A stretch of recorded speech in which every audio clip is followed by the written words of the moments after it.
नमस्कार, आप देख रहे हैं समाचार। आपके साथ मैं हूं पराक्रम सिंह शेखावत। बताएंगे आपको इस वक्त की बड़ी खबरें। समाचार की शुरुआत करेंगे सुर्खियों के साथ। प्रधानमंत्री नरेंद्र मोदी की रूस के राष्ट्रपति व्लादिमीर पुतिन के साथ द्विपक्षीय बैठक। प्रधानमंत्री मोदी ने कहा, कठिन से कठिन परिस्थितियों में भी भारत और रूस हमेशा कंधे से कंधा मिलाकर चले हैं।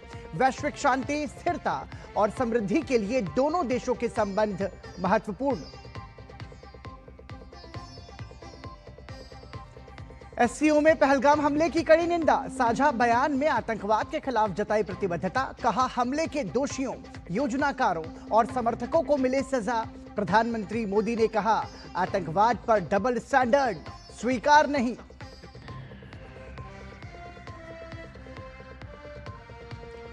प्रधानमंत्री मोदी ने कहा, भारत की सोच और नीति सिक्योरिटी, कनेक्टिविटी और अपॉर्चुनिटी पर आधारित। एससीओ सदस्य देशों से संप्रभुता और क्षेत्रीय अखंडता के सम्मान का किया आह्वान। इसे एससीओ के सिद्धांतों के मूल चार्टर का बताया हिस्सा। बिहार में कांग्रेस नेता राहुल गांधी की वोटर अधिकार यात्रा पर भाजपा ने साधा निशाना। कहा, राहुल गांधी ने अपनी यात्राओं में मोहब्बत की दुकान में परोसी नफरत।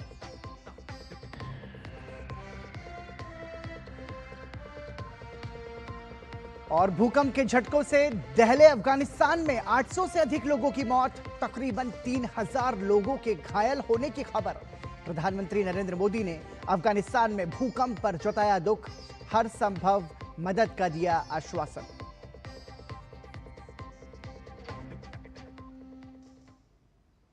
और सुर्खियों के बाद अब खबरों पर नजर विस्तार से। प्रधानमंत्री नरेंद्र मोदी ने चीन के तियानजिन में शंघाई सहयोग संगठन शिखर सम्मेलन में हिस्सा लिया। सोशल मीडिया प्लेटफॉर्म एक्स पर इसकी जानकारी साझा करते हुए प्रधानमंत्री ने लिखा कि चीन की सफल यात्रा का समापन, जहां मैंने एससीओ शिखर सम्मेलन में भाग लिया और विभिन्न विश्व नेताओं से बातचीत की, साथ ही प्रमुख वैश्विक मुद्दों पर भारत के रुख पर भी जोर दिया। इस शिखर सम्मेलन के सफल आयोजन के लिए राष्ट्रपति शी जिनपिंग, चीनी सरकार और जनता का आभार।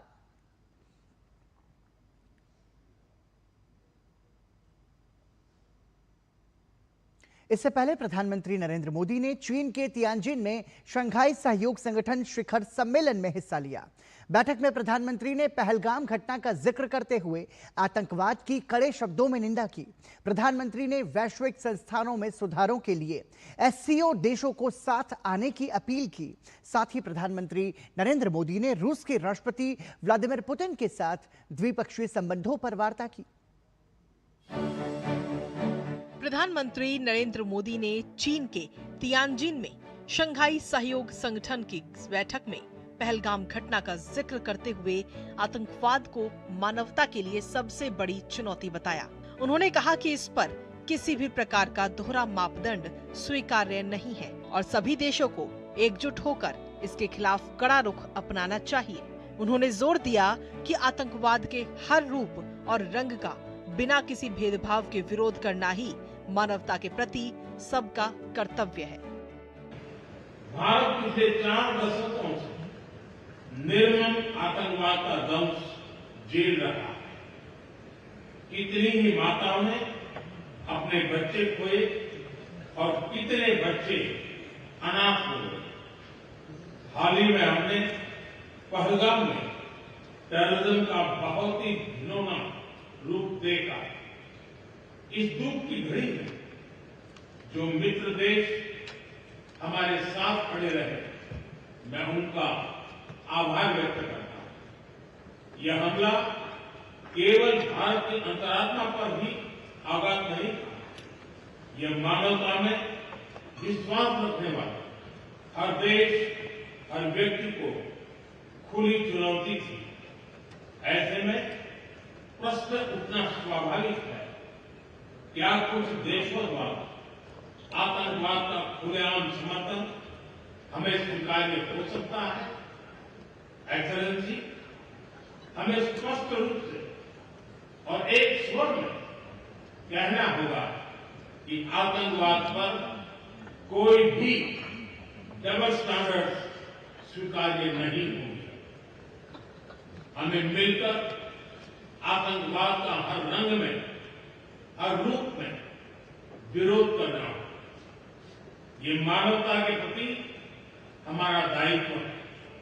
25वें एससीओ शिखर सम्मेलन के पूर्ण सत्र को संबोधित करते हुए प्रधानमंत्री मोदी ने कहा कि भारत ने पिछले 24 वर्षों से एससीओ के भीतर हमेशा सकारात्मक और रचनात्मक भूमिका निभाई है। भारत की नीति सुरक्षा, कनेक्टिविटी और अवसर के 3 स्तंभों पर आधारित है। प्रधानमंत्री नरेंद्र मोदी ने कनेक्टिविटी के हर प्रयास में संप्रभुता और क्षेत्रीय अखंडता का सम्मान किए जाने का भी आह्वान किया। भारत का हमेशा से मत रहा है कि मजबूत कनेक्टिविटी से केवल व्यापार ही नहीं बल्कि विश्वास और विकास के द्वार भी खुलते हैं। इसी सोच के साथ हम चाबहार पोर्ट और international north south transport corridor जैसे इनिशिएटिव पर काम कर रहे हैं। इनसे हम अफगानिस्तान और मध्य एशिया के साथ संपर्क बढ़ा सकते हैं। हमारा मानना है कि कनेक्टिविटी के हर प्रयास में संप्रभुता और क्षेत्रीय अखंडता का सम्मान होना चाहिए। यही एससीओ चार्टर के मूल सिद्धांतों में भी विदित है। Connectivity that bypasses sovereignty, losing trust and meaning. SCO शिखर सम्मेलन से इतर प्रधानमंत्री नरेंद्र मोदी, चीन के राष्ट्रपति शी जिनपिंग और रूस के राष्ट्रपति व्लादिमीर पुतिन ने एक साथ मंत्रणा की। प्रधानमंत्री नरेंद्र मोदी और रूस के राष्ट्रपति व्लादिमीर पुतिन के बीच द्विपक्षीय बातचीत भी हुई। प्रधानमंत्री नरेंद्र मोदी और रूस के राष्ट्रपति व्लादिमीर पुतिन ने चीन के तियानजिन में अपनी द्विपक्षीय बैठक के लिए एक ही कार में यात्रा की।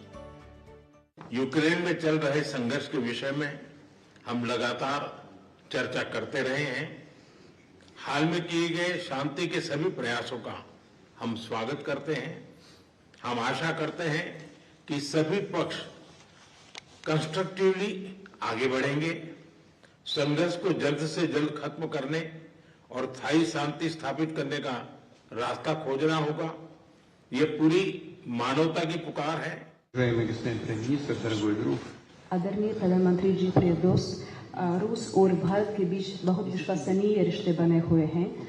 इस सिद्धांत पर वे विकसित हो रहे हैं और ये किसी से पार्टी या राजनीति पर आधारित नहीं है। लोग, हमारे दो देशों के लोग इस रिश्तों का समर्थन करते हैं। प्रधानमंत्री नरेंद्र मोदी ने वैश्विक संस्थानों में सुधारों के लिए एससीओ के सदस्य देशों के बीच आपसी सहयोग बढ़ाने का आह्वान किया। उन्होंने कहा कि संयुक्त राष्ट्र की 80वीं वर्षगांठ के अवसर पर सभी एक मत होकर संयुक्त राष्ट्र में सुधारों का आह्वान कर सकते हैं। ब्यूरो इनपुट के साथ तियानजिन से जेसिका की रिपोर्ट, डीडी न्यूज।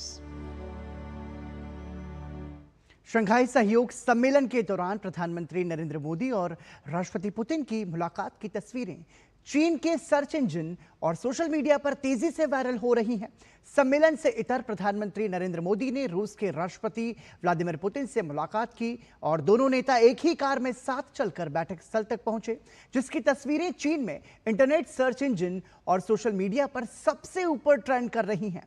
चीनी सर्च इंजन बाइडू पर पहले स्थान पर सर्च ट्रेंड में मोदी और पुतिन गले मिले और हाथ में हाथ थामकर बातचीत की, ये चल रहा है। वहीं दूसरी ओर माइक्रो ब्लॉगिंग साइट वीबू पर पहले नंबर पर मोदी ने पुतिन की कार में सवारी की चल रहा है।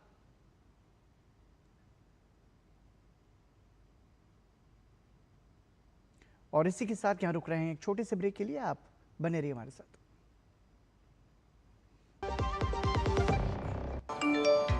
कम ब्याज पे लोन चाहिए, वो भी ऐप से। वाह, फंसा। अनजान ऐप से बचें। आरबीआई कहता है जानकार बनिए, सतर्क रहिए। जब धरती चीर कर निकलता है लोहे का पत्थर और मिलता है मोंगिया के जोश से, फिर तपता है, पिघलता है और बनता है फौलाद। अब होता है सरिया सारी खूबियों के साथ। मोंगिया स्टील, मजबूत देश का मजबूत सरिया। ब्रेक के बाद आपका स्वागत है। आप देख रहे हैं समाचार। मशहूर लेखक चेतन भगत ने कहा है कि पिछले 11 वर्षों में भारत ने तेजी से तरक्की की सीढ़ियां चढ़ी हैं। आज दुनिया में भारत का एक अलग मुकाम है। प्रधानमंत्री नरेंद्र मोदी के नेतृत्व में देश तेजी से आगे बढ़ रहा है। डीडी न्यूज संवाददाता नीरज सिंह ने खास बातचीत की चेतन भगत से। मशहूर लेखक चेतन भगत जी इस समय हमारे साथ हैं। सर, पिछले 11 साल में आप कैसे देख रहे हैं, किस तरह का बदलाव देख रहे हैं भारत के अंदर? 11 सालों में सर काफ़ी कुछ बदल गया है। इंडिया में 2014 और 25 का इंडिया बहुत अलग है। हमारा पर कैपिटा इनकम, हमारी इकॉनमी देख लीजिए, दुगनी तिगनी हो चुकी है। सड़कें बन गई हैं, एक्सप्रेसवेज बने हैं, इंफ्रास्ट्रक्चर में काफ़ी तरक्की हुई है। प्रधानमंत्री मोदी के नेतृत्व को आप कैसे देखते हैं, और ख़ास तौर से आप देखें हैं कि जो भारत है उसका जो नाम आज ग्लोबल लेवल पर एक नई पहचान बन चुका है। पब्लिक ने बार बार उन्हें कहा है कि सर आप ही बैठो, आप ही रहेंगे यहाँ पे। तो वो इसीलिए है कि उनकी लीडरशिप क्वालिटीज़ हैं, और वो लीडरशिप क्वालिटीज़ 3-4 चीज़ों में दिखती हैं। जैसे इंफ्रास्ट्रक्चर डेवलपमेंट हो, एक स्टेबिलिटी देना गवर्नमेंट को कि भाई हाँ, ये नहीं कि सरकार अच्छा अगले हफ्ते सरकार ही गिर गई। और फॉरेन पॉलिसी भी है कि जहाँ तक हो सके भारत मतलब अंदर की तरक्की तो हो रही है, लेकिन बाहर भी भारत का एक पोजीशन बने। अभी रिसेंटली भी एक किताब आपकी आने वाली है, वो क्या किताब है, किस पर बेस्ड है, क्या नाम है उसका? उसका नाम है 12 Years माई मेस्ड अप लव स्टोरी। ये एक लव स्टोरी है, एक पंजाबी लड़के और जैन लड़की के बीच की लव स्टोरी है। जो उम्र में पंजाबी लड़का बड़ा है, डिवोर्स है, लड़की सिंगल है। 1 अक्टूबर को ये किताब आ रही है। मेरे को एक कहानी ऐसी लिखनी थी जिससे सोसाइटी को होप मिले, लोगों को हंसी आए, थोड़ा हास्य हो, और हैप्पी एंडिंग, पॉजिटिव स्टोरी मेरे को लगता है इस वक्त चाहिए। बहुत ज़्यादा हॉरर थ्रिलर, जब खोलो OTT, कोई लोग मर रहे हैं या कोई गैंगस्टर आ रहे हैं, प्यार मोहब्बत की कहानियाँ भी होनी चाहिए। तो मैंने ये कहानी लिखी है। तो ये थे हमारे साथ मशहूर लेखक चेतन भगत जी, जो बता रहे थे कि एक नई किताब भी आने वाली है, और पिछले 11 सालों में जो बदलाव उन्होंने यहाँ पर देखा, उस बदलाव के बारे में भी बात कर रहे थे कि आज भारत की स्थिति पूरी दुनिया में किस तरह की है। कैमरामैन काला के साथ नीरज सिंह, डीडी न्यूज़, दिल्ली। केंद्रीय गृह मंत्री अमित शाह रविवार को जम्मू कश्मीर में भारी बारिश और अचानक आई बाढ़ के बाद की स्थिति का आकलन करने जम्मू के दौरे पर हैं। गृह मंत्री ने राजभवन में राहत उपायों की समीक्षा के लिए एक उच्च स्तरीय बैठक की अध्यक्षता की।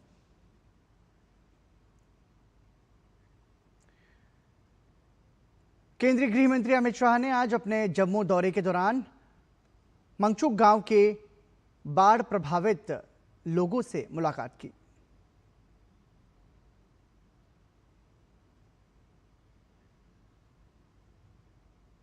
उत्तराखंड में भारी बारिश से आई आपदा को लेकर आज मुख्यमंत्री पुष्कर सिंह धामी ने चंपावत के बनबसा, टनकपुर बाढ़ प्रभावित क्षेत्रों का निरीक्षण किया, और इस दौरान बाढ़ में प्रभावित लोगों से बातचीत की और राज्य सरकार की ओर से सभी प्रकार की मदद का आश्वासन दिया।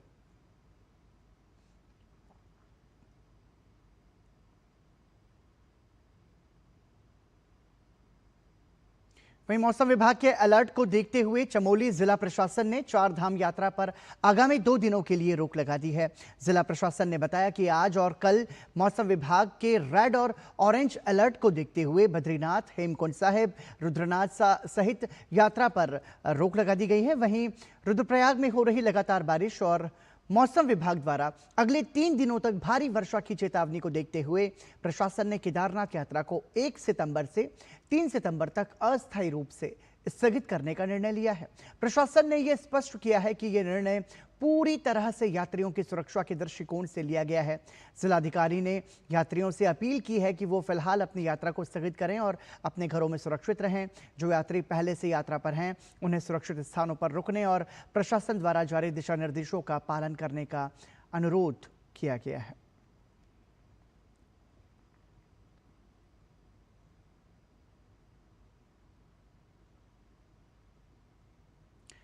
सुप्रीम कोर्ट ने ड्राफ्ट वोटर लिस्ट पर दावा आपत्ति जमा कराने की तारीख 1 सितंबर से आगे बढ़ाने से इनकार कर दिया है। सुनवाई के दौरान कोर्ट ने चुनाव आयोग के इस आश्वासन को रिकॉर्ड पर लिया कि 1 सितंबर की डेडलाइन के बाद भी ड्राफ्ट वोटर लिस्ट को लेकर लोग अपनी आपत्ति दावा पेश कर सकते हैं। आयोग ने आश्वस्त किया कि नामांकन की आखिरी तारीख तक लोगों के नाम वोटर लिस्ट में जोड़ने काटने का काम होता रहेगा। एससी ने कहा कि paralegal volunteer draft voter list पर दावा आपत्ति दर्ज करने में मतदाताओं की मदद करेंगे। कोर्ट ने Bihar state legal service authority के चेयरमैन को निर्देश दिया कि वो इसके लिए नोटिफिकेशन जारी करेंगे। याचिकाकर्ताओं ने कहा कि आधार कार्ड को स्वीकार करने का आदेश सिर्फ 65 लाख लोगों तक सीमित नहीं रहना चाहिए, बाकी लोगों के लिए इसका लाभ मिलना चाहिए। कोर्ट ने कहा कि अगर बाकी लोगों को आधार कार्ड होने की वजह से नाम शामिल नहीं किया गया तो आप उनकी लिस्ट हमारे सामने रखिए। मामले की अगली सुनवाई 8 सितंबर को होगी।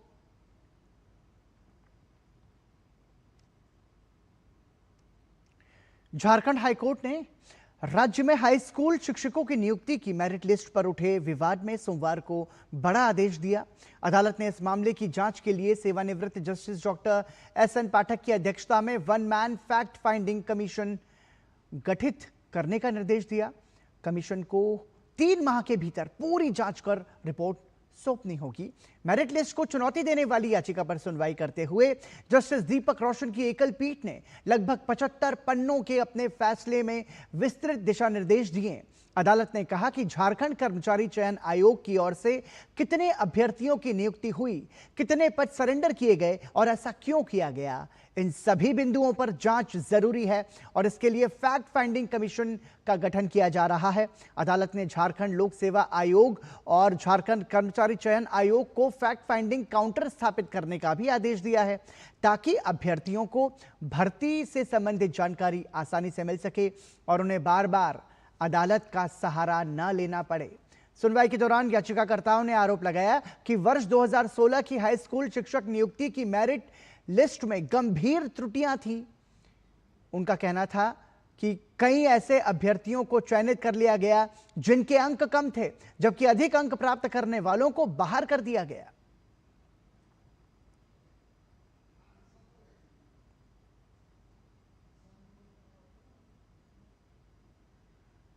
तृणमूल कांग्रेस की सांसद महुआ मोइत्रा की मुश्किलें बढ़ गई हैं।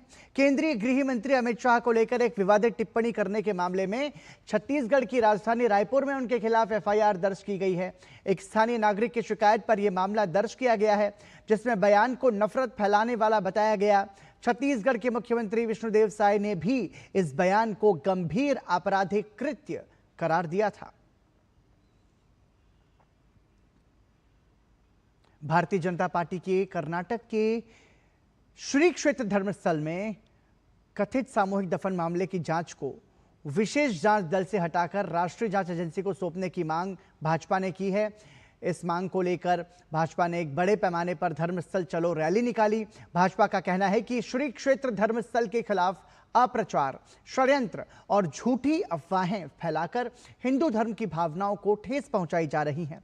धर्मस्थल के समर्थन में हम धर्मस्थल के साथ हैं का संदेश देने के लिए भाजपा की ओर से राज्य अध्यक्ष BY विजयेंद्र के नेतृत्व में, वहां के प्रदेश भाजपा के अध्यक्ष हैं BY विजयेंद्र, उनके नेतृत्व में धर्मस्थल चलो कार्यक्रम आयोजित किया गया।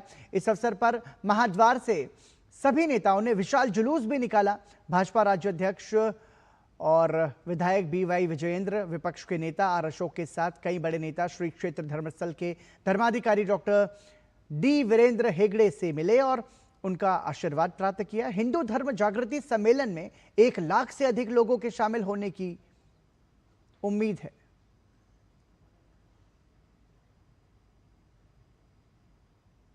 और यहां रुक रहे हैं एक और छोटे से ब्रेक के लिए, बने रहिए हमारे साथ।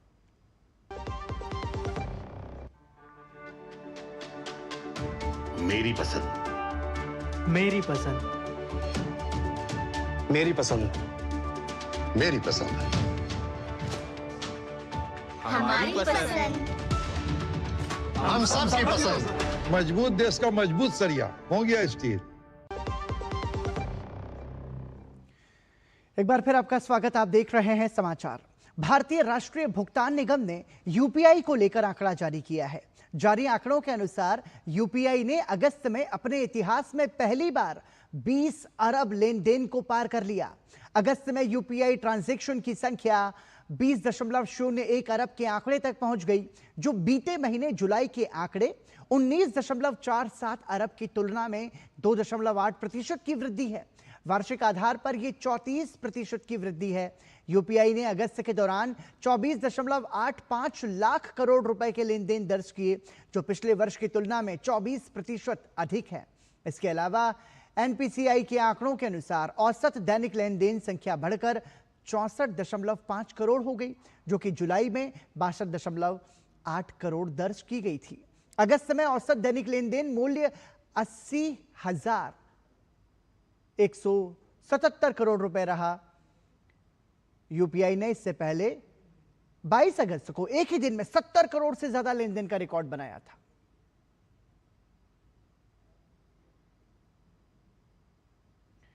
अगस्त महीने में भारत का मैन्युफैक्चरिंग सेक्टर और तेजी से आगे बढ़ा है। मजबूत मांग के कारण फैक्ट्री ऑर्डर और उत्पादन में भी तेजी आई है, जिसने परचेजिंग मैनेजर्स इंडेक्स को 17 साल से भी ज्यादा के अपने उच्चतम स्तर पर पहुंचा दिया है। Seasonal adjusted HSBC India manufacturing PMI अगस्त में बढ़कर 59.3 पर पहुंच गया, जो जुलाई में 59.1% था। यह फरवरी 2008 के बाद से ऑपरेटिंग स्थितियों में सबसे मजबूत सुधार का संकेत देता है। प्राथमिक संकेतक में यह वृद्धि मुख्यतः उत्पादन की बढ़ी हुई मात्रा के कारण हुई है। रिपोर्ट में बताया गया कि जुलाई की तरह अगस्त में नए ऑर्डर्स का आना जारी रहा, जो कि 57 महीनों का उच्चतम स्तर था। अगस्त में बिक्री और आउटपुट में सबसे अधिक मजबूत प्रदर्शन इंटरमीडिएट गुड्स श्रेणी का रहा। इसके बाद कैपिटल और कंज्यूमर गुड्स का प्रदर्शन भी अच्छा रहा। इनपुट स्टॉक में वृद्धि हुई, जबकि तैयार उत्पादों का भंडार भी 9 महीनों में पहली बार बढ़ा। अगस्त में कंपनियों ने अतिरिक्त सामग्रियों की खरीद में तेजी लाई और रोजगार के नए अवसर पैदा किए। विकास दर 16 महीने के उच्चतम स्तर पर पहुंच गई, जो दीर्घकालिक औसत से काफी ऊपर है। अगस्त में लगातार 18वें महीने रोजगार में वृद्धि हुई है। भारत ने सेमीकंडक्टर लीडरशिप फोरम की शुरुआत की है। इसका उद्देश्य चिप डिजाइन और इस क्षेत्र में आत्मनिर्भरता को बढ़ावा देने के साथ भारत को सेमीकंडक्टर पावर हाउस के रूप में स्थापित करना है। यह फोरम सेमीकंडक्टर क्षेत्र में नीति निर्माताओं, इनोवेटर्स और उद्यमियों को एक साथ लाकर संयुक्त मंच प्रदान करेगा। देश सेमीकंडक्टर क्षेत्र में नेतृत्व के साथ एक नए युग में कदम रख रहा है। Semiconductor product design leadership forum में देश के सबसे प्रतिभाशाली इनोवेटर्स, नीति निर्माता और उद्यमी चिप डिजाइन के भविष्य को आकार देने के लिए एक साथ आए हैं। And it is slowly getting rolled out. And every pocket of value creation, value addition is being studied, looked at, and will get rolled out in times to come. But all other sectors, which is IT, hardware, consumer electronics, appliances, hearable wearables, auto electronics, medical electronics. ये आत्मनिर्भर भारत के लिए देश के उस संकल्प को दर्शाता है जो इलेक्ट्रॉनिक्स उत्पादों के उपभोक्ता से सेमीकंडक्टर्स के लिए वैश्विक केंद्र बनने की ओर अग्रसर है। India is growing and the electronics will grow through all the efforts. Actually, by 2030, it will be consuming over $120 billion of semiconductors. That is more than 10% of the world's consumption. In 2030, it's expected to be $1 trillion economy. If we create this fabless ecosystem, I believe we can create 1 million plus jobs. This could be the next, IT. And contribute, in 2030, India is supposed to be 7 trillion economy. You could visualize this direct and indirect industry contributing 3 to 5% of GDP. सरकार के Bharat semiconductor mission ने पहले ही एक मजबूत नींव रखी है और अब लीडरशिप फोरम ये सुनिश्चित करेगी कि उद्योग जगत देश के लक्ष्यों और वैश्विक अवसरों के साथ मिलकर काम करें। तापस भट्टाचार्य की report, DD news, Delhi. Afghanistan में कल रात आए तेज भूकंप के झटकों से 800 से ज्यादा लोग मारे गए और करीब 3000 लोग घायल हुए हैं। पाकिस्तान सीमा के पास पूर्वोत्तर प्रांत कुनर में भूकंप के झटकों की तीव्रता रिएक्टर स्केल पर 6.3 मापी गई। भूकंप का केंद्र पूर्वी अफगानिस्तान के नंगरहार प्रांत की राजधानी जलालाबाद से 27 किलोमीटर उत्तर पूर्व में 8 किलोमीटर की गहराई पर स्थित था। हालांकि काबुल में तालिबान के नेतृत्व वाले स्वास्थ्य अधिकारियों ने कहा कि वो अभी भी आधिकारिक मृतकों की संख्या की पुष्टि कर रहे हैं, क्योंकि वो दूर दराज के इलाकों में पहुंचने की कोशिश कर रहे हैं। बता दें कि भूकंप पृथ्वी की सतह के करीब 5 मील की दूरी पर था, जिससे इसके विनाशकारी होने की संभावना बढ़ गई थी। अफगानिस्तान एक बार फिर भीषण भूकंप से दहल गया है। इस मुश्किल घड़ी में भारत ने एक बार फिर मदद का हाथ आगे बढ़ाया है। प्रधानमंत्री नरेंद्र मोदी ने इस आपदा पर गहरा दुख जताया है। एक्स पोस्ट पर उन्होंने लिखा कि हमारी संवेदनाएं और प्रार्थनाएं शोक संतप्त परिवारों के साथ हैं और हम घायलों के जल्द स्वस्थ होने की कामना करते हैं। प्रधानमंत्री नरेंद्र मोदी ने यह भी साफ किया कि भारत इस संकट की घड़ी में हर संभव मानवीय सहायता और राहत पहुंचाने के लिए पूरी तरह तैयार है।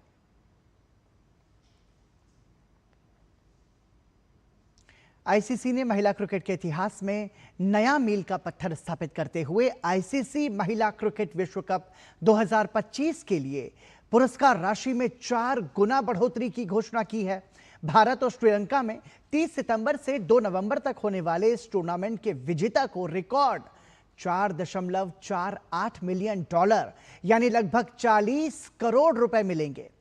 आईसीसी ने बताया कि इस बार कुल पुरस्कार राशि $13.88 मिलियन या 122 करोड़ रुपए होगी, जो 2022 में न्यूजीलैंड में आयोजित पिछले संस्करण की $3.5 मिलियन की राशि से लगभग 297% अधिक है। खास बात यह है कि यह राशि पुरुषों के 2023 विश्व कप $10 मिलियन से भी ज्यादा है। विश्व कप का आयोजन भारत और श्रीलंका के 5 स्थानों गुवाहाटी, इंदौर, नवी मुंबई, विशाखापत्तनम और कोलंबो में होगा।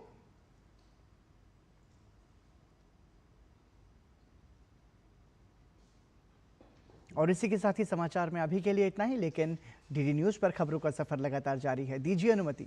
नमस्कार।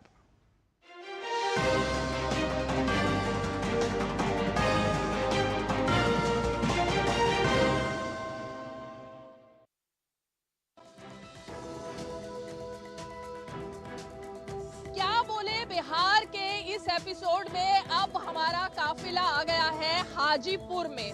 अब जो धुरी है इस इलाके की वो कई मुद्दों के इर्द गिर्द घूमती है। तो समाज को चाहिए शिक्षा, अच्छी शिक्षा व्यवस्था चाहिए, रोजगार चाहिए। तो नरेंद्र मोदी विकास का काम करते ही हैं, हर सूरत से देश के लिए हर संभव काम कर रहे हैं। देश के लिए जितना वो किए अभी तक कोई नहीं किया।